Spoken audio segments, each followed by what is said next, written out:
याद करो मैंने तुम्हें क्या बताया था कि जैसे जब कोई ऑब्जेक्ट बिल्कुल हमारे सामने आता है तो ये आइलेंस कैसा हो जाता है, मोटा। मतलब ये ना फोकस करने में हेल्प करती है ऑब्जेक्ट जितनी भी डिस्टेंसेस पर होगा उसके लिए। इसी पावर को हम पावर ऑफ एकोमोडेशन के नाम से जाते हैं मायोपिया। तो सुनो, इसमें होता यह है कि नियर ऑब्जेक्ट्स तो क्लियरली दिखाई देते हैं, पर जो फार ऑब्जेक्ट्स होते हैं ना वो ब्लरी दिखाई देते हैं। कारण क्या होता है? क्योंकि आईबॉल का साइज कैसा हो जाता है, थोड़ा सा लंबा हो जाता है, बट ट्रीटमेंट है। Hello students, this is me Anamika Singh. कैसे हैं आप सभी? Welcome to Kota Times. I hope आप सभी बहुत अच्छे होंगे और आज के सेशन में हाजिर हो चुके होंगे और इसके पहले की क्लासेस भी आप सबने अटेंड कर ली होगी। सो आज मैं लेकर आई हूँ आप सभी के लिए एक और इम्पोर्टेंट सेक्शन जिसका नाम है पावर ऑफ एकोमोडेशन। मैम इसका मतलब क्या होता है? अरे आज ही तो हमें सारे डिफेक्ट्स पढ़ने होंगे। डिफेक्ट्स ऑफ विजन कौन कौन सी डिसीजेज होती हैं, जैसे मायोपिया, हाइपरमेट्रोपिया, प्रेसबायोपिया, कैटरेक्ट, सबके बारे में आज ही तो डिस्कशन करना है, अभी डिस्कशन करना है। तो चलो इसकी शुरुआत करते हैं। एक्चुअली में ये सारे पॉइंट तुम्हें समझ तो आ जाएंगे, लेकिन कब आएंगे तो इधर ध्यान से कुछ चीजों को पहले तो समझो। पहले तो ध्यान से कुछ चीजों को समझो, तभी ये सारे पॉइंट समझ में आएंगे। एक्चुअली में होता क्या है, पावर ऑफ एकोमोडेशन बेसिकली हमारी सिलियरी मसल्स और इसका सीधा कनेक्शन होता है हमारे किससे, आईलेंस से। क्या कहा मैंने कि इसका सीधा कनेक्शन किससे होता है, सिलियरी मसल से, और किससे कनेक्शन होता है, हमारी आईलेंस से। अब आप सोच रहे होंगे कि मैम ऐसा क्यों? तो देखो वो सारी लाइंस तो मैं तुम्हें बताऊंगी, पहले इसे समझो। पर ये बताओ कि तुम लोगों ने इसके पहले वाला वीडियो देख लिया ना, तभी इसे देख रहा तो ही ये समझ में आएगा, ठीक है? तो अब बात ऐसी है कि मैम ऐसा क्यों होता है, क्योंकि हमारी आईलेंस ही बेसिकली कंट्रोल करती है किसको। सो हमारी आईलेंस ही तो, सिलियरी मसल्स ही तो कंट्रोल करती है किसे, हमारी आईलेंस को, है ना? याद करो मैंने तुम्हें क्या बताया था कि जैसे जब कोई ऑब्जेक्ट बिल्कुल हमारे सामने आता है तो ये आइलेंस कैसा हो जाता है, मोटा। और सिलियरी मसल्स बिल्कुल टेंशन में आ जाती है तो वो कॉन्ट्रैक्ट हो जाती है, ऐसे छोटी सी ऐसे कॉन्ट्रैक्ट हो जाती है लेंस के पास जाकर, ऊपर नीचे दोनों के साइड। और जैसे जैसे डिस्टेंस बढ़ती है, ऑब्जेक्ट दूर जाता है तो फिर ये कैसे हो जाते हैं, बिल्कुल रिलैक्स, चिल पिल टाइप हो जाते हैं कि इनको कोई जीवन में टेंशन नहीं है।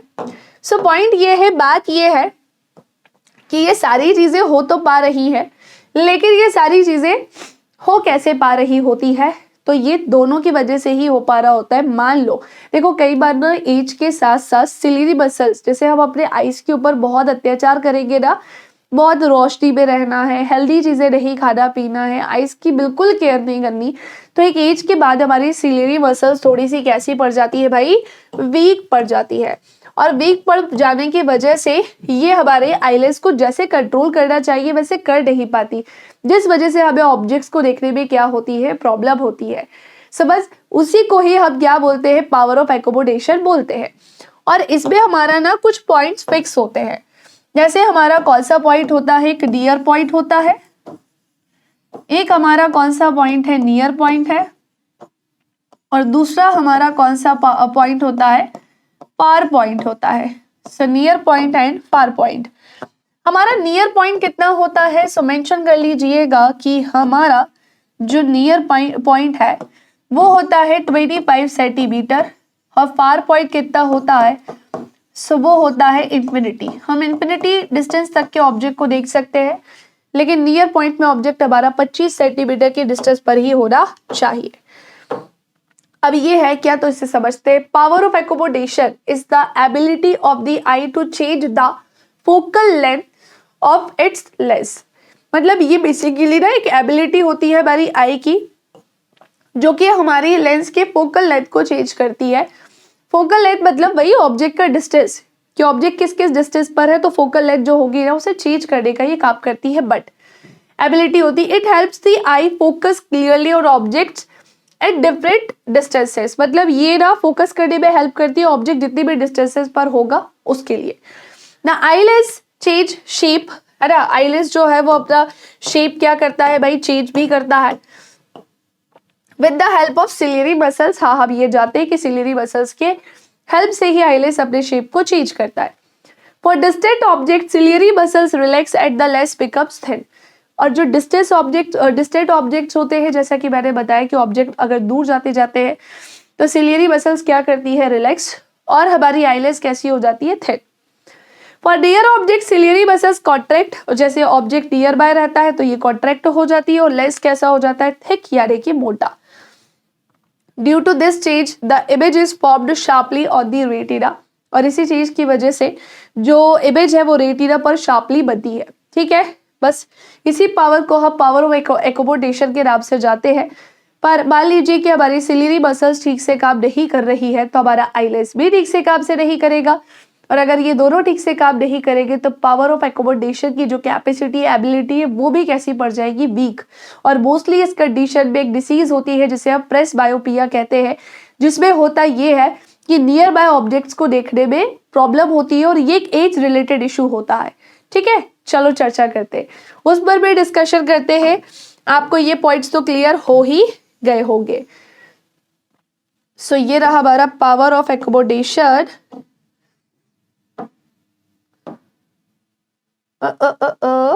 ठीक है, यहां से करते हैं हम इसकी शुरुआत। कैसे करेंगे तो देखो, सबसे पहले तो मैं हेडिंग डाल रही हूं डिफेक्ट्स, है ना। और ये जो डिफेक्ट्स है ये किससे रिलेटेड है, विजन से रिलेटेड है ना। किससे रिलेटेड है, विजन से रिलेटेड है, जिसमें सबसे पहले मैं क्या बताने जा रही हूं, पहले तो मैं नाम लिख देती हूँ। एक होता है बायोपिया, जिसे हम और किस नाम से जाते हैं, नियर साइटेडनेस के नाम से भी जाते हैं,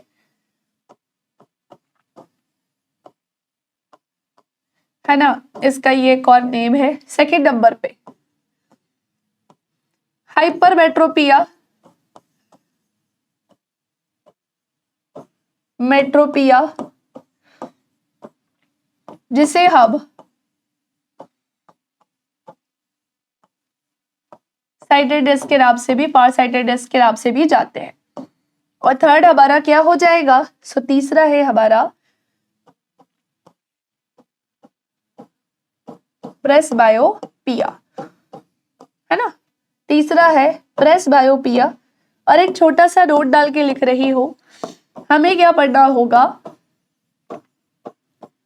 कैटेरेक्ट। ठीक है, क्या पढ़ना होगा, कैटेरेक्ट। और इसको एक काम करते हैं, थोड़ा नीचे शिफ्ट कर लेते हैं यहां पर, क्योंकि अब हमें वन बाय वन करके, अच्छा नहीं हो रहा है क्या, हाँ, क्योंकि अब हमें क्या करना होगा, वन बाय वन करके इसकी पूरी कहानी समझनी होगी। ठीक है, कैसे ये लाइन्स पता नहीं कहां से आ गई, कोई बात नहीं, ये हम एक एक करके समझना शुरू करते हैं। सबसे पहले मैं स्टार्ट करने जा रही हूं बायोपिया से। पहली डिसीज का नाम है, डिफेक्ट का नाम है मायोपिया। तो सुनो, इसमें होता यह है कि नियर ऑब्जेक्ट्स तो क्लियरली दिखाई देते हैं, पर जो फार ऑब्जेक्ट्स होते हैं ना वो ब्लरी दिखाई देते हैं। और हाइपरमेट्रोपिया में जो फार ऑब्जेक्ट्स है वो क्लियरली दिखाई देंगे, नियर ऑब्जेक्ट्स देखने में क्या होती है, प्रॉब्लम होती है। तो मैं ये चीज लिख रही हूं यहां पर, बायोपिया। इस पे बेसिकली होता क्या है, near objects are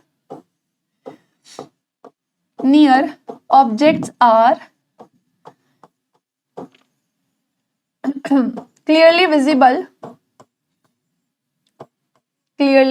visible but distant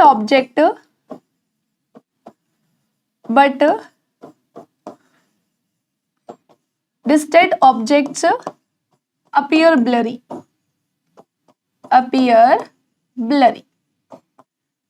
okay, ठीक है, समझ गए हम। और क्या होता है तो समझो, अब ये वापस से शिफ्ट तो हो जाएगा ना, ये दिक्कत तो नहीं करेगा, हो जाओ भाई शिफ्ट।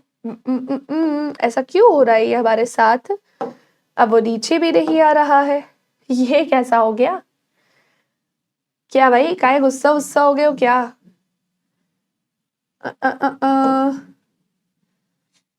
कोई ना, इतना हम मैनेज कर लेंगे, हमें जीवन में प्रॉब्लम्स की तो आदत है ना, कोई ना। अब देखो, इसको मैंने यहां किया, बट डिस्टेंट ऑब्जेक्ट्स, जे हमारा गायब है, अपीयर ब्लरी। ठीक है, चलो अब मैं थोड़ा सा ना आई वाला सेक्शन बताना चाहती हूँ, बट इसमें एक रीजन लिखो कि ऐसा क्यों होता है। क्योंकि हमारी जो आई बॉल है ना, हमारी आई बॉल का जो साइज है, आई बॉल साइज, ये कैसा हो जाता है, लंबा हो जाता है। और लंबा कैसे होता है, तो इधर देखेंगे सारे स्टूडेंट्स, ये हमारी आई बॉल ना ऐसी लंबी सी हो जाती है ना। कैसी हो जाती है, एक बार फिर से बनाती हूं मैं, ऐसी लंबी सी हो जाती है, ये प्रॉब्लम है इसके पीछे।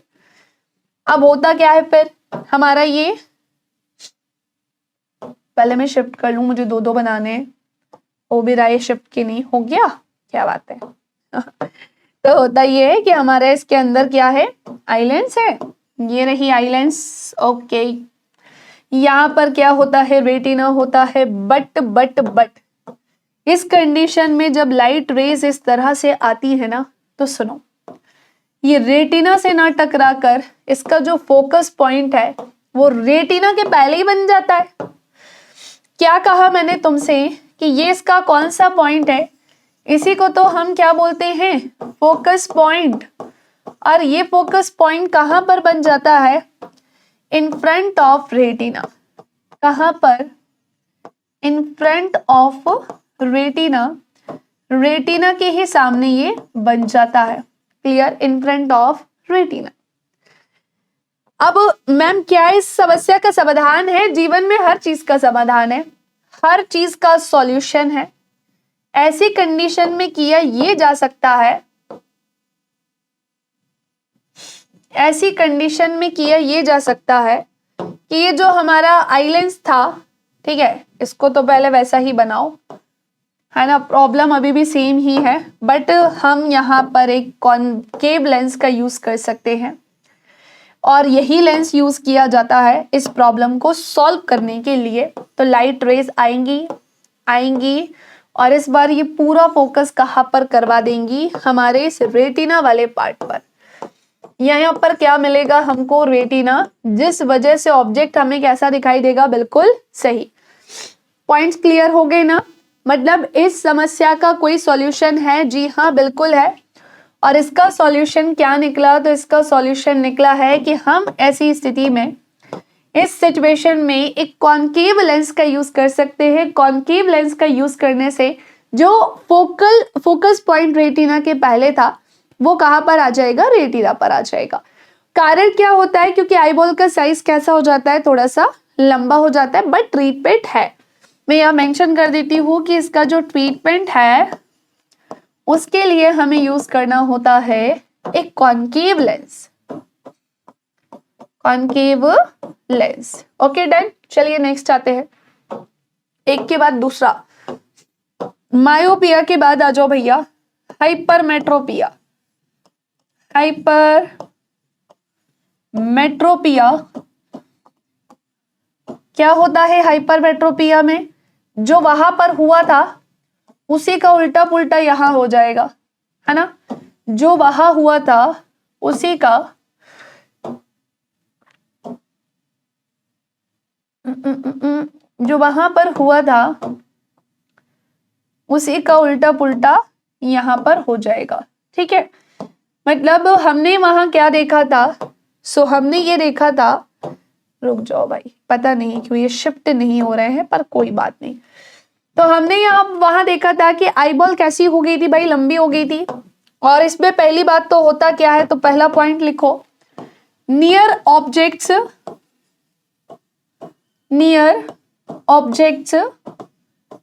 appear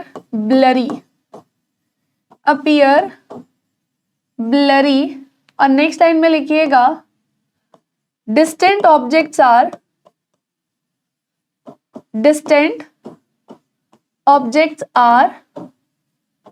clearly visible।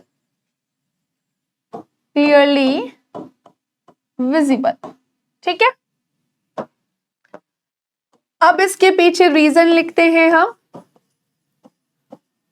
Reason mention करेंगे। आई बॉल कैसी हो जाती है, उधर लंबी हो रही थी, इधर कैसी हो जाएगी, स्मॉल। कैसी हो जाएगी, स्मॉल। कैसे होती है, इधर देखो, होता ये है कि ये आई बॉल ऐसी छोटू सी हो जाती है भाई, समस्या है यहाँ पर भी। अब हमारी आंखों का ये परमानेंट लेंस बेचारा परेशान कि करे क्या, कैसे देखें हम सारे ऑब्जेक्ट्स को। तो ये लाइट रेस को लेकर आता है, पर ये तो रेटिना के पीछे चला गया इसका फोकस पॉइंट। क्या कहा मैंने कि इसका जो फोकस पॉइंट था वो कहां पर चला गया, बिहाइंड दी रेटिना। वो चला गया behind the retina, behind the retina, retina के पीछे चला गया। ओके, और इस कंडीशन में होगा ये कि ऑब्जेक्ट कैसे देखेंगे, तो पास का क्लियरली दिखाई नहीं देता, दूर का हमें सही दिखाई देता है। इसका कोई सॉल्यूशन है? हाँ जी, अभी बताया ना, जीवन में हर चीज का सॉल्यूशन है। तो अगर ये समस्या है भी, पता है तुम्हें क्यों मना के पढ़ा रही हूं, ताकि तुम लोग भी प्यारे से नोट्स बनाओ। इमेज का यूज करो ना तो तुम परेशान हो जाते हो। इसमें हम एक कॉन्वेक्स लेंस का यूज करेंगे, लाइट रेस को ऐसे लेकर आएंगे, ऐसे लेकर आएंगे और सीधे किससे पहुंचा देंगे, और सीधे हम इसे पहुंचा देंगे इस रेटिना के पास। इसे हम कहां पहुंचा देंगे, रेटिना के पास पहुंचा देंगे। क्लियर हो गई ये बात। सो लाइट रेस ऐसे आई और सीधे कहां चली जाएगी, रेटिना के पास। पर किस कंडीशन में? सो इसका ट्रीटमेंट क्या है, इसका ट्रीटमेंट है भैया कि यहाँ पर हमें यूज करना होगा कॉन्वेक्स लेंस। कौन सा लेंस? Convex lens. Okay done, thumbs up कर दे सारे बच्चे। इतना क्लियर हो गया ना सबको, यहां तक की कहानी समझ में आ गई है ना। चलो भाई, लास्ट तो नहीं लेकिन थर्ड फोर्थ सब इसी पे ही बन जाना है। तो तीसरी कहानी किसकी है, प्रेसबायोपिया। और ये जो प्रेसबायोपिया है इसमें होगा क्या, सो मेंशन करेंगे सबसे पहले डिफिकल्टी। देखो इसमें ना डिफिकल्टी होती है, लेकिन किस चीज की, to see near objects, to see near objects, मतलब पास के जो ऑब्जेक्ट्स है ना उसे देखने में डिफिकल्टी होती है। और ना ये एक एज रिलेटेड प्रॉब्लम है, एज रिलेटेड इशू है, ये एज रिलेटेड प्रॉब्लम है। और इसके लिए जो है वो ट्रीटमेंट भी है हमारे पास। क्या ट्रीटमेंट यूज कर दें हम, सो हम यूज करेंगे इसके लिए एक बाइफोकल लेंस। कौन सा यूज करेंगे, बाइफोकल लेंस, जो कि होता है हमारा दोनों ही, इसमें दोनों ही लेंस आ जाएंगे, कॉनकेव भी आ जाएगा और कॉन्वेक्स भी आ जाएगा, दोनों ही आ जाएंगे। पूछा जाता है कि इस लेंस में ऊपर के साइड कौन सा लेंस होता है ना, और नीचे के साइड कौन सा लेंस होता है। तो वो मैं यहाँ बनाती हूँ कि ये जो लेंस होगा ना, इसमें हमेशा ध्यान रखना बाइफोकल लेंस से व्यक्ति ठीक तो हो सकता है, लेकिन ऊपर वाला जो सेक्शन है वो हमेशा कॉनकेव ही रहेगा लेंस में, और नीचे वाला कैसा होगा, कॉन्वेक्स रहेगा। डन। और ये एक एज रिलेटेड इशू होता है, इसमें हमारी सिलियरी मसल्स भी थोड़ी सी वीक पड़ जाती है, तो वो आई लेंस ना ठीक से काम नहीं कर पाता, तो एक इशू होता है ये। चलो एक छोटा सा नोट डालते हैं, कैटरेक्ट के बारे में लिखते हैं। कैटरेक्ट बेसिकली ना एज रिलेटेड प्रॉब्लम तो ये भी है। सबसे पहला पॉइंट, एज रिलेटेड प्रॉब्लम, जिसमें होता क्या है, हमारी जो कॉर्निया का अंदर वाला सेक्शन है ना, जो अंदर छोटा सा पार्ट होता है, कॉर्निया के आगे का जो पार्ट होता है, हमेशा ध्यान रखना वो मिल्की हो जाता है, मिल्की हो जाता है या फिर डस्टी हो जाता है, उसमें डस्ट आ जाते हैं, जिसकी वजह से वो पर्सन कितना ही आईज को ऐसे से प्रेस कर क्लीन करने की कोशिश करे, वो हो नहीं पाती, वापस से वो उतना ही गंदा हो जाता है, जिससे चीजों को देखने में, आसपास के ऑब्जेक्ट को देखने में ऑब्वियसली प्रॉब्लम होती है, क्लियर ही नहीं दिखाई दे पाता। फिर इसकी क्या ट्रीटमेंट है, कोई लेंस नहीं लगा सकते आप इसमें, इसका एक इंपॉर्टेंट ट्रीटमेंट है, इसका एक इम्पॉर्टेंट ट्रीटमेंट है और वो है भैया ऑपरेशन सर्जरी। समझ पाए? इसके लिए क्या होगी? तो इसके लिए होती है सर्जरी। ऑपरेशन या सर्जरी कराकर ही हम इससे क्या हो सकते हैं? बच सकते हैं। ऑपरेशन या सर्जरी कराकर ही हम इससे बच सकते हैं। समझ पाए कि नहीं समझ पाए? ओके, सो आज के लिए इतना ही। आई होप कि आपको सारी चीजें अच्छे से क्लियर हो गई, सब कुछ अच्छे से समझ में आ गया हो। वीडियो को लाइक करना, शेयर करना नहीं भूलिएगा। मिलेंगे नेक्स्ट सेशन में। Bye bye, take care, thank you class.